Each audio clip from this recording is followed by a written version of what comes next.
staying healthy and staying safe and getting the care that is needed. Just as it has been these past 11 months, our success at this point is fragile. That's the nature of this virus. As we see the demand for vaccines outpace the supply we currently have, that is going to change, and we are seeing an increase in vaccines, and another was told to us governors today on a call with the White House. That is good news. It's not nearly as fast as we all want, but it is headed in the right direction. We are truly grateful because time is of the essence. We want to move swiftly to get 50,000 shots in arms per day, every day. We have hit that number a few times. We are capable of this and even more, but we need the vaccines in order to be successful, and we need the resources to make sure that we've got the administration effort fully engaged. So the greatest threat to our forward progress remains that threat of lack of resources.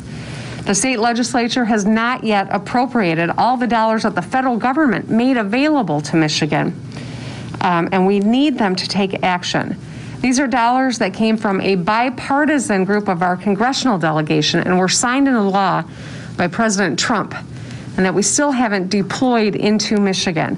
These are dollars for vaccines, dollars for education of our children, dollars for helping businesses that are struggling, and of course dollars to help people who are struggling as well.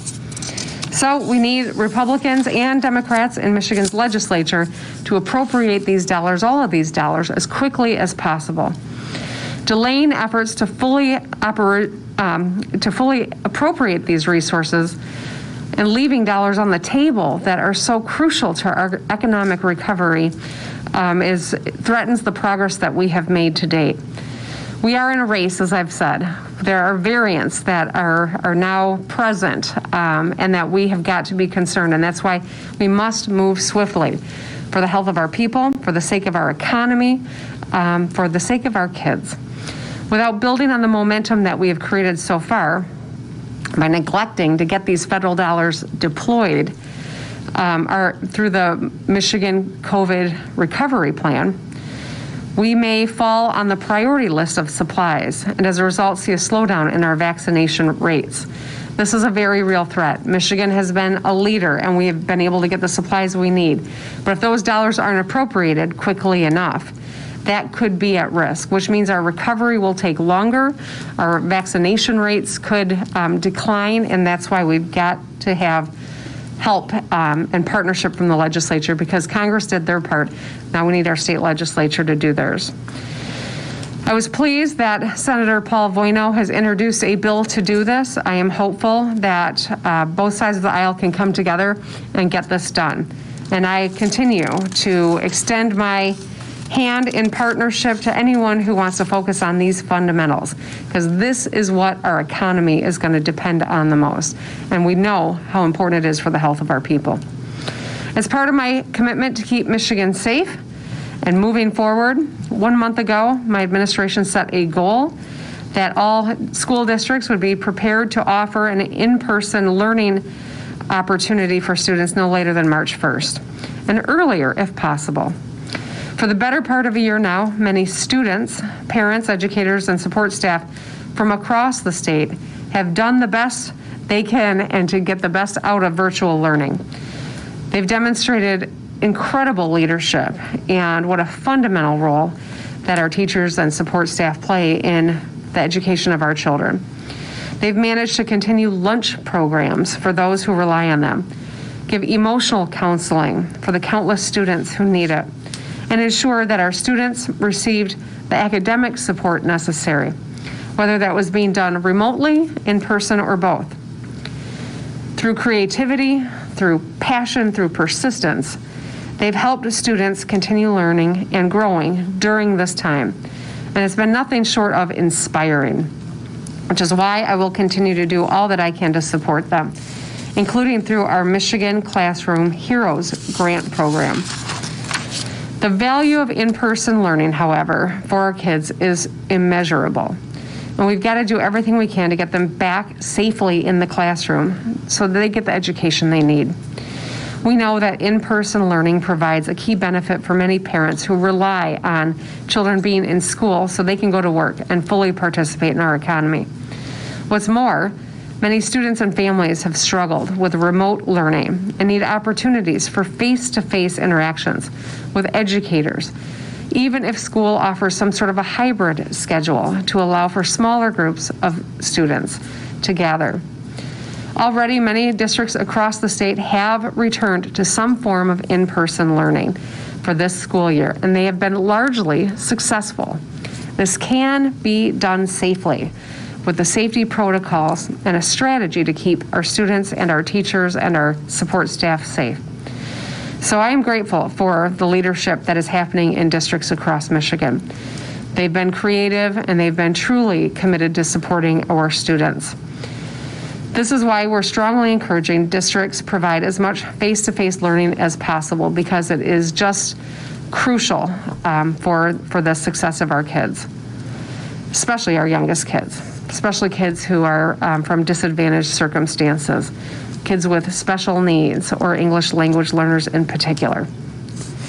Michigan has received funding from the federal government to help school districts return to in-person learning, and I've presented a plan for how we can leverage additional state resources to make this happen. As a part of the federal stimulus package that was approved in December, Michigan received nearly $1.7 billion through elementary and secondary school emergency relief fund to help aid school districts in returning safely to in-person learning. Through the Michigan COVID recovery plan, I set out a path for allocating these funds, along with an additional $300 million to help schools meet our goal of ensuring every student has an in-person learning opportunity by March 1, and so that we can address the learning loss that has occurred due to the pandemic. These one-time flexible dollars will be distributed through a formula that recognizes additional costs associated with supporting students in poverty and students with special education needs, in particular to ensure that every student has a real opportunity, a level opportunity. I'm grateful for the many districts across the state that have taken necessary precautions while safely returning their students and educators to in-person learning over the past month. As we sit 3 weeks from our target date of March 1, state and federal resources could make all the difference in helping school districts throughout the state safely prepare for students and educators to return to the classroom. So I know that the legislature wants to see our kids back in class safely so that they can earn the quality education they need. And that's why, again, is my hope that the legislature will appropriate these federal dollars that have been made available for our students. Every day that goes by is a missed opportunity in the lives of our kids. So while it may not always feel this way, one day this pandemic will be behind us. We will look back on times like this and know that we did all we could to support our state's prosperity for generations to come.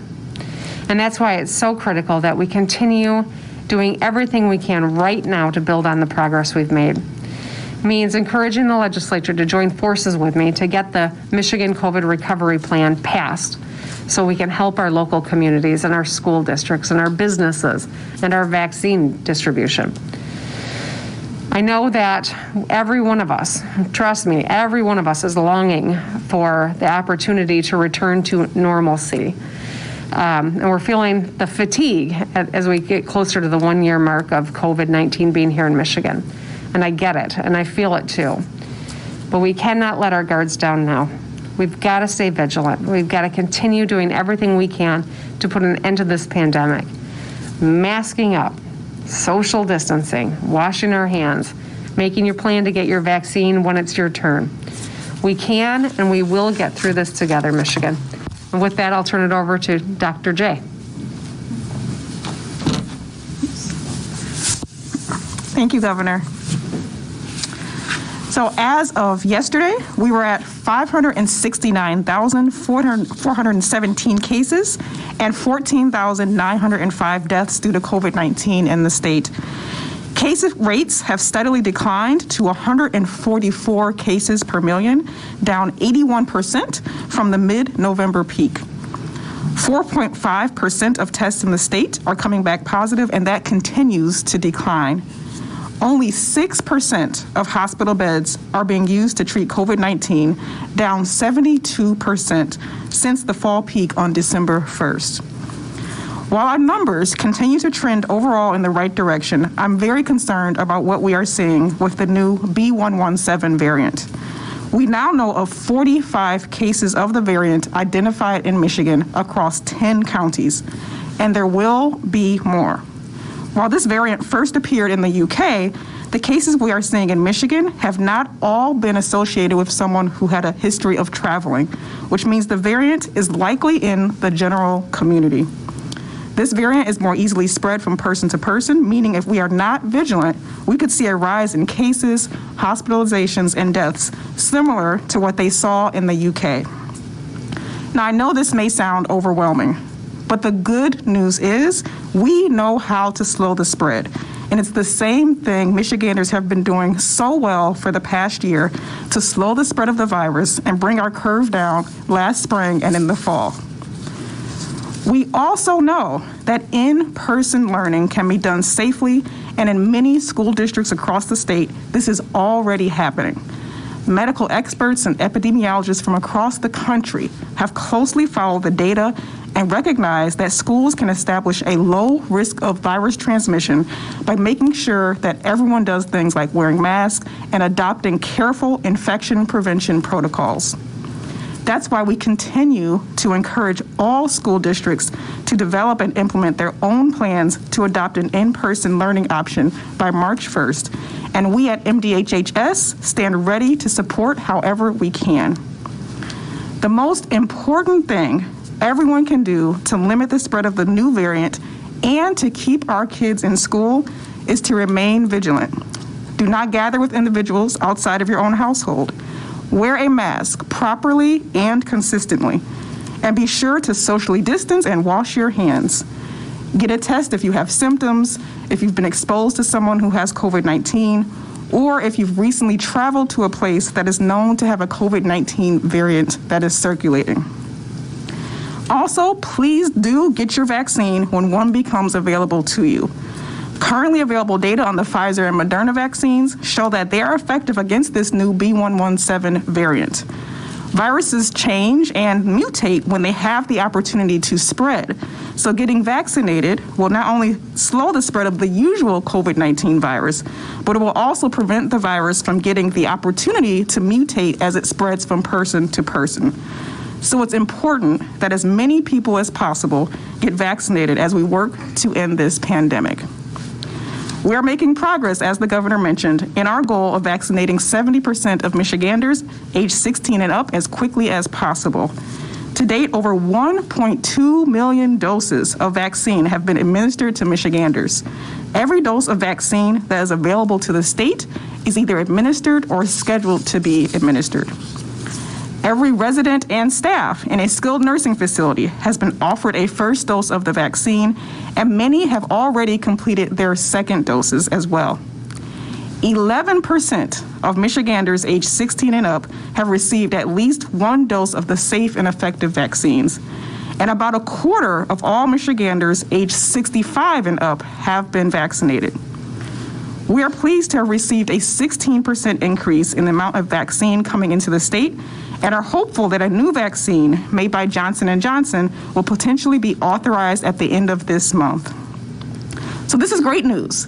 And as we get more vaccine, we will be working to get vaccine to more and more providers and making sure vaccine is getting into neighborhoods where people live by partnering with faith-based organizations, rural health clinics, and FQHCs. We want everyone to have equal access to the vaccine, and we are well on our way to making that happen. Now, for those who are trying to schedule their appointments or to help their parents or their grandparents schedule one, I thank you for your patience. We know there are not enough vaccines in the state for everyone who is currently eligible to receive the vaccine. But we assure you that everyone who wants a vaccine will eventually be able to get one. And we are committed to bringing more and more vaccine into Michigan as quickly as possible. So we're still not out of the woods, but we know exactly what to do to end this pandemic. Wear masks, socially distance, and wash your hands. I'm proud of every Michigander who has done their part. It will take all of us to end this pandemic as quickly as possible. And with that, I'll turn it over to Kevin Polston.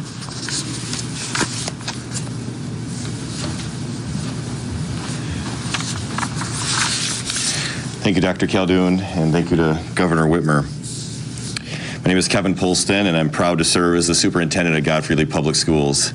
I'm a certified teacher and school administrator and the uncertified parent to Sophia and Max. I'm humbled and honored to serve as the chairperson of the Student Recovery Advisory Council to address the traumatic effects COVID-19 has had on our children. Last year, I was proud to serve as a member of the Governor's Return to School Advisory Council to create the Return to School Roadmap with guidelines for schools across the state to implement for a safe return to school. In Godfrey-Lee, we utilized the roadmap together with our staff, families, and Board of Education to plan and provide a safe in-person learning environment for our staff and students. Despite challenging circumstances due to the pandemic, it's been a success. Through public and private partnerships, I'm proud of our efforts to provide internet and a computer to any family that needed it, offer school-based rapid response PCR testing for students and staff, provide PPE and necessary cleaning supplies, and thanks to Governor Whitmer's designation of educators as essential workers in the 1B vaccination class, and with support of our local health department and healthcare systems, over 75% of our staff have received at least one dose of the COVID-19 vaccine. No individual, school, or district can address COVID-19 alone. It takes adequate resources and a committed collective effort to endure. As an educational leader, I know a physically safe learning environment is only one piece. COVID-19 has had a dramatic impact on the academic and social emotional well-being of our students. We have seen reports of mental health referrals for school-aged children increase by 30% in the past year. We know parents are concerned about academic recovery and want to ensure their children are prepared for the next step in their educational journey. That's why I was pleased when the governor announced the formation of the Student Recovery Advisory Council of Michigan to holistically address recovery through a focus on the following key areas: academic recovery, mental health, physical health, post-secondary transitions, and family and community engagement to address our students' immediate needs. We will also explore innovations to our education system so that we avoid replicating the systemic inequities that cause economically disadvantaged students and communities of color to experience the devastating effects of COVID-19 at disproportionate levels. The bipartisan group of engaged citizens is well equipped to develop recommendations for educational leaders, the governor, and the legislature to consider. For me personally, it's imperative we have a safe and equitable recovery for each child to achieve their human potential, which is why I call attention to a very important request.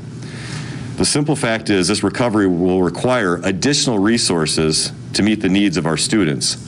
For months, educational leaders advocated for additional funds from Congress, and at the end of last year, our federal government stepped up with bipartisan relief legislation. However, these funds have not made their way to schools. Before schools can receive the funding, our state legislature and the governor must pass a supplemental budget. It is imperative for our elected leaders to come together, as has happened at key points throughout the pandemic, so these resources can get to schools without further delay. Schools will target these funds toward the greatest need for their students that may include academic assistance, social emotional supports, internet access and device procurement, and infrastructure enhancements for air quality, to name a few. Our students are counting on leaders to partner to beat COVID-19 so that our focus can shift to recovery and the promise for a brighter future that Sophia, Max, and the more than 1.5 million children in Michigan deserve. Thank you.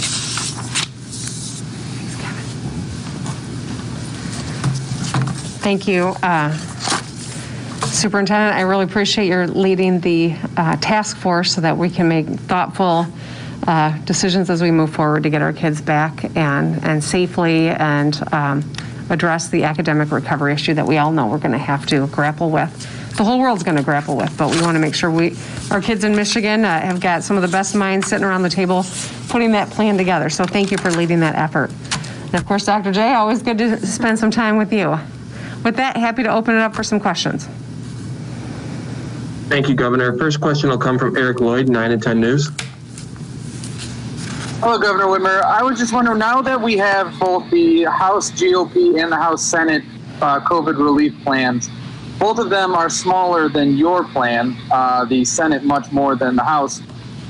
They really wanted to slow roll out the money to make sure it's going to the right place and there's oversight. Why do you, with your plan, feel like a larger lump sum up front is the better choice? Well, so listen, it's not about anything other than trying to meet the needs of the people, the businesses, the health of the people of Michigan. These are funds that were sent to Michigan from the federal government. It was a bipartisan group of our own congressional delegation and signed by Donald Trump to send this kind of relief to states across the country. Other states are deploying these resources to support their children, to support businesses that are struggling, to roll out their vaccine distribution. Michigan is sitting on them, and it's because we're waiting for the legislature to appropriate these dollars. Now, it's not about whether or not there's going to be oversight. I mean, the legislature has so much ability to be a partner here and to oversee how the dollars are being spent, and it's articulated largely by the federal government. So this isn't about me. This is about the people of Michigan, 10 million people. Anyone who's a parent, anyone who owns a business, anyone who's been out of work, anyone who wants a vaccine, which is the majority of us, needs to see this happen. And the quicker that it happens in full, the better we can support the incredible progress that we've made as a state. Meeting it out in tranches, if you will, is foolish because it undermines our ability to keep Michigan at the top of the list for the supply chain as we are addressing COVID needs. And I'm not sure that maybe that aspect is really appreciated. I know that the legislature is trying to do a good job, that they say they want to accomplish the same goals that we have. We just need to get these resources deployed because, as the superintendent mentioned, withholding dollars that could support our kids as we're trying to resume in-person learning could really set back or create scenarios where we're not successful, and that is not an option. And so I asked the legislature to work with me, and let's get these resources that the federal government sent to us deployed so Michigan doesn't fall behind what other states are doing. Next question will come from Jim Kurtzner, WXYZ. Good afternoon, Governor, and to Dr. J. You said that there are 45 cases in 10 counties of the B117 variant. Is there enough contact tracing and enough specific testing to zero in on these new variants? Any indication that the South African variant is in the state? And if these become the dominant viruses going around, what's the likelihood that we could go back to more lockdowns of restaurants and other public gatherings? Well, let me start with this, and I'll ask Dr. J to give you some more insight into the specific parts of your question about the tracing and what we're seeing and what we expect.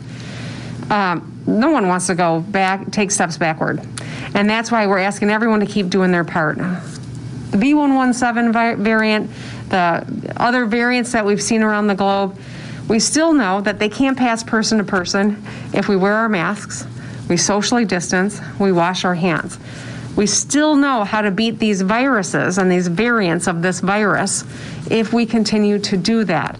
But we are in a race to get these vaccines into arms, and that's why the resources in that Michigan COVID recovery plan are so crucial in this moment. It's a race, and we want to continue leading in this race, and we need to get those resources there. I'll ask Dr. J to answer the other parts of the question.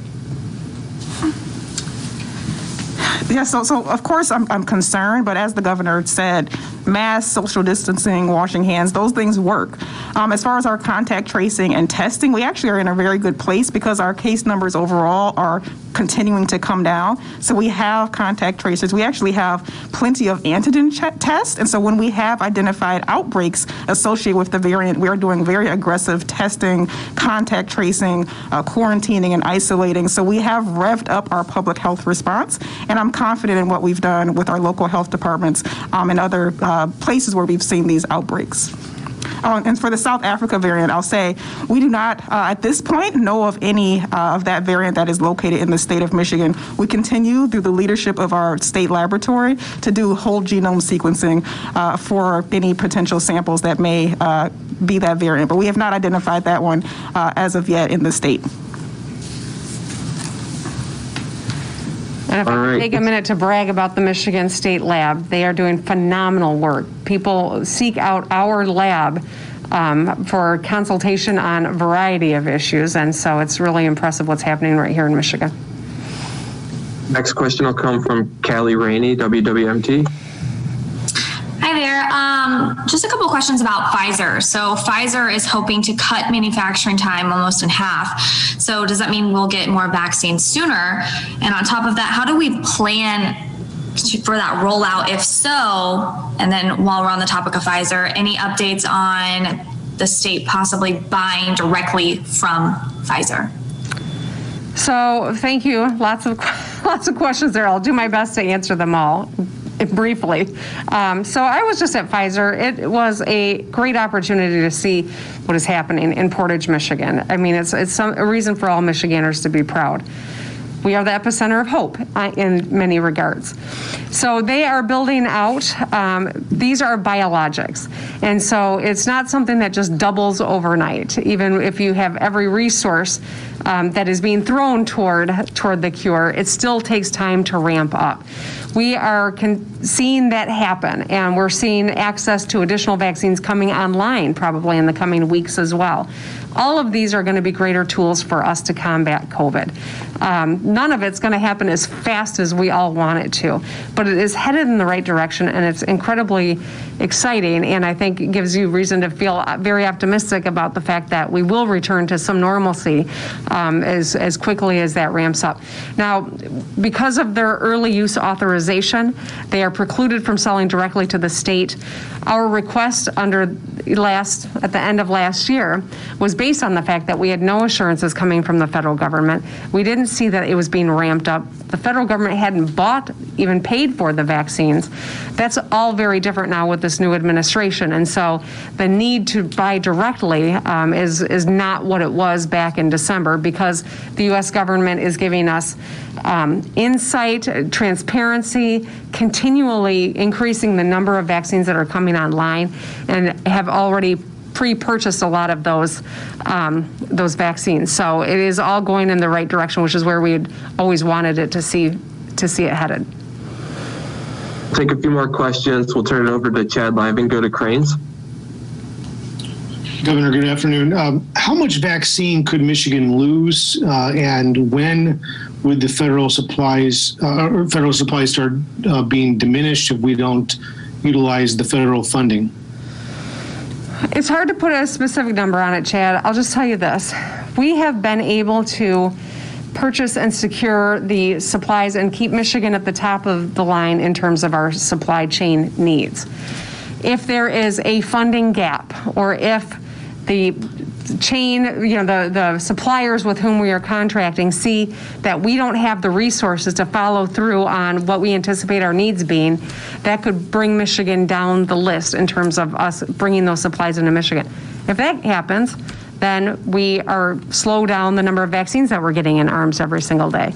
It's this problem that will create an issue where we will have longer period of time before people get vaccinated, which means more dangerous period of time where more people are susceptible to getting the virus, and more economic pain and difficulty getting our kids back in school. So it's all related, and that's why meeting this out in tranches doesn't make a lot of sense, because it's going to undermine our effort to get people vaccinated, to get our kids back in school, to help businesses that are struggling. And so it's all related, and that's why we can't play play around with this money. We've got to get it deployed, and we've got to keep Michigan at the top of those supply chain lists. All right, a couple more questions. We'll turn it over to Rod Maloney with WDIV. Yes, good afternoon, Governor. The legislature, and this started last Thursday, was in an effort to, in some ways, reduce your powers as it pertains to the COVID response, earmarking money in the budget specifically for in-face classes, and also having to do with local control over the COVID response and allowing student athletes. Where are you with that, and is there going to be a showdown with you and the legislature in this regard? I'm not going to predict where it's headed, and I'm not going to use words like that. I'm just going to say, obviously, no one's going to be surprised to know that these are executive powers that no executive ever wants to have to use, but they need to rest in the executive branch. And ultimately, the buck will stop with the governor, and I will be judged by the voters when I am up for re-election. But until then, I am going to continue to focus on making sure that we keep people safe, to make sure that we re-engage our economy, to ensure that our student athletes are safe as well. And so that is the oath that I took. I served 10 million people. I think, work, live, breathe this job 24 hours a day, 7 days a week. That doesn't stop now. It will, in fact, is more important than ever that I stay focused on that, and that's precisely what I'm going to do. Last question to Dave Boucher of the Detroit Free Press. Hi, Governor. Thank you for taking the question. Can you just give us an update on any sort of specific negotiations you've had with legislative leaders about compromises either on your plan or on their plan about when to allocate these funds or how exactly to allocate the federal funds? So, Dave, I have been reaching out as I did in the State of the State. I held a quadrant conversation today, made the case, and that, I don't know that I would call it a negotiation by any stretch, but the legislature, the Senate just released, their thoughts. So hopefully that means we're going to progress toward a moment where we've got some conversation on this subject, but that hasn't really happened in any meaningful way at this juncture. All right. Thank you, Governor. That's all we have today. All right. Thanks, everybody.